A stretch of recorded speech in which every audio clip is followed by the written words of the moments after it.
All right, this is going on page 112 when we're done. We're going to look at types of symmetry. Now, I really pared back that, I forgot to tell you this. I really pared back these notes. Like, we're not going to do the full intention of this because I don't think that it's necessary.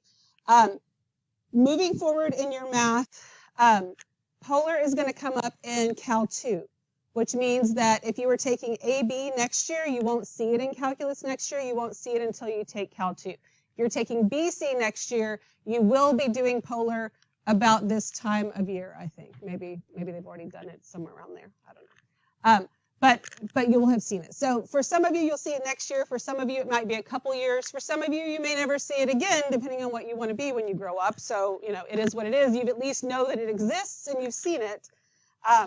But if we go real far into this, I don't know that, you know, you're going to retain all of it. It might just kind of be a waste of time. So that's why we're kind of doing the introductory. Let's figure out how this works so it at least will look familiar and you're comfortable with it when you get back into it. So we're going to look at symmetry, but mainly visually. We're going to talk about the algebraic side of it, but we're not really going to do it, okay? So the types of symmetry, we got 3 types of symmetry. The graph can be symmetric to the line theta equals pi halves. That's this line right here. That's like having y-axis symmetry, okay? Just reflectional symmetry like you've known forever. It's not like symmetry changes. Or it can be symmetric to the polar axis. That's like having x-axis symmetry, okay? Y-axis, x-axis. Theta equals pi halves, polar axis, same type of thing there, okay? All right, or the third one is our symmetric to the pole. So that's like origin symmetry. That's when this is the point of rotational symmetry. And it doesn't mean that we can just rotate it any which way. It has to be a rotation of 180 degrees. And we looked at this with our other functions last semester. So basically, if you could take your paper and turn it upside down and your graph looks exactly the same, it has pole symmetry. You can turn your paper. I can't turn my board, so you're gonna have to take my word for it or turn your paper and see. Okay, but that's just a good test. Okay, looks the same. We're good with that? So same 3 basic types of symmetry that we looked at other functions with. We did do the algebraic stuff with functions in the rectangular coordinate plane. If you recall, I mean, it's been a while, but we replaced x and y with negative x and negative y, and then we wanted to see, do we get f of x or do we get negative f of x? Remember doing that, or neither? So it's the same kind of thing, but with polar. So these are the rules. I want you to have the rules. Here they are, but we're not going to actually do them. Okay, we're going to just kind of go with visual and knowing what we know. That's why this is 6.3 yesterday. No, this is 6.2. Yesterday we did 6.3 because I wanted to look at the graphs before we talked about this because you already know a whole bunch visually, even if I don't give you the graph. So if we look at number 1, well, so it says determine if the graph of the polar equation is symmetric with respect to the line theta equals pi halves, the polar axis, and the pole. So here I have 2 terms. So on your chart, that means it should fall in the limison category, right? And here A equals B. And if A equals B, what do we have? Cardioid, and it's like a heart, right? So you hope that when you're in love, the other person's love equals yours, right? That's how you can remember that. So this is a cardioid. Hopefully our love is equal. If not, it can be kind of creepy at some point, I guess. All right. So now, yesterday we sketched, but it was kind of a decent sketch. This is going to be a really loose sketch, kind of like when you sketch parent functions next to your graphs that you were going to graph, just a really quick little, let me wrap my mind around what's going on. So since we know what a cardioid looks like in general, since this is cosine, is the majority of my graph going to be to the right, left, up, or down? To the right, which means that my cardioid is going to look something like that, right? It's a little pointier down here than it really should be, but it doesn't matter. We're just trying to get the general idea of it. Okay. So now, just knowing that much, we can answer this question. Do we have theta equals pi half symmetry, like y-axis symmetry? No. Do we have polar axis symmetry? Yes, it's like x-axis symmetry, right? Do I have pole symmetry? No. Okay, and there we go. We're good with that? All right, so let's look at number 3. R squared equals 9 cosine 2 theta. So what's this thing? Lemniscate, yes.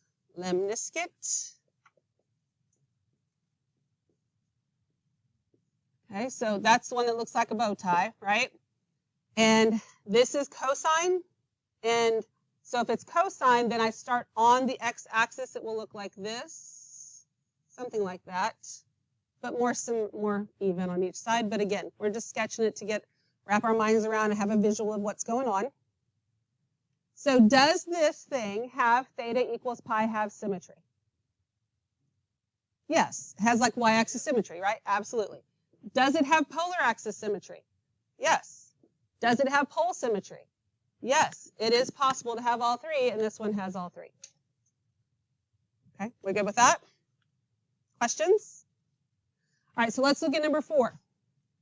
Number 4, A is greater than B. And I have two terms. Does it match something on there? Do I have more than one where A is greater than B? Yes. So then I have to ask myself, is A greater than or equal to 2B? Is 4 greater than or equal to 2 times 3? No. So then what is this? Dimpled limison.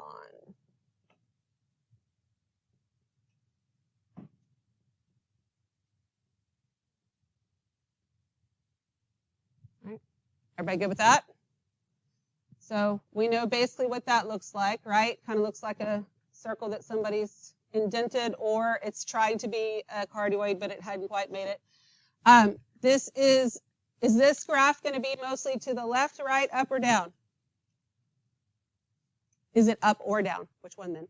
Down. It's going to be mostly down. So it's going to look something like this. Almost, I don't know, mine always looks like a bean when I draw it. I know that's not exactly what it looks like on the thing, but really it's good enough to get us an understanding, right? If I could actually plot some points, then it would look a lot better, but we don't care about that so much. Does this have theta equals pi have symmetry? Yes. Has like y-axis symmetry, right? Polar axis symmetry? No. Pole symmetry? No. So that's it. Okay. So now let's look at number 2. A is less than B. Does it match what we have for a limison? No. Why not? Because the 4 in front of the theta. If you look at all of your limisons, there's no numbers in front of the theta, right? It has 2 terms. It looks like it should fall under limison category. This is not one that's on your sheet. When you do these independently, I'm not going to give you one that's not on there. Okay, I just left this one on there so we could look at something else. So we're going to work through this one together. I'll have you sketch it in just a second. But I just wanted you to see some other things, and we'll get into some other things as well. But so when we're identifying, we got it. That's kind of another thing we have to pay attention to when we're looking at circles and roses too, right? We got to look for that number in front of theta. So it's not a limison. A is still less than B, but we don't necessarily know what that means because we don't even know what this is, right? So I'm going to show it to you, and then we're going to decide if it has these different types of symmetry. Okay, so this is what this graph looks like. So it's kind of like a rose, right? And this was a sine function, right? So see how my petal still doesn't start on cosine? It still doesn't start on that axis. It's rotated some, still doesn't start here. But it's making the petals alternate between being big and little, right? And so we have, so it goes little, big, little, big, little, big, little, big, and they're all congruent there. Okay, so does it have theta equals pi have symmetry? Y-axis symmetry? No. Does it have x-axis symmetry? No. Does it have pole symmetry? Yes, because it alternates the same, right? So if I turn it even just 90 degrees, but I can definitely turn it 180. So it does have, sorry, keep forgetting it's over here. So it does have pole symmetry, right? And then I'm going to sketch it, and then I'll put it back and let you sketch it from the good one instead of trying to sketch it from mine. Because it doesn't have to be beautiful, but I want you to have something on there so that you know you've seen it. Just sketch it. We know that it's not something we know. Again, I'm not going to give you that unless I'm having you. We're going to do some of this stuff in Desmos and actually graph them, but unless you can actually create the graph yourself, this is what it looks like better if you want to try and. It doesn't have to be beautiful, just a quick little sketch of something is fine. Okay.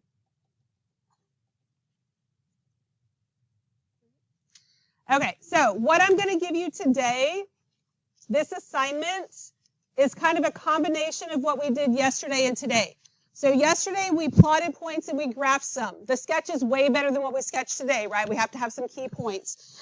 So just like yesterday, you have to write the name of the type of curve, the maximum R value, but it has an extra blank that says symmetry on there. So your answers to that symmetry question would be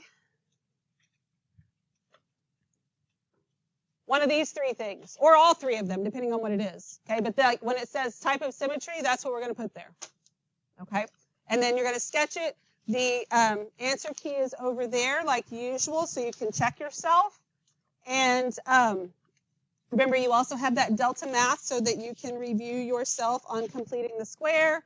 And then yesterday's quizzes is in there. And you can take the quizzes more than once. It's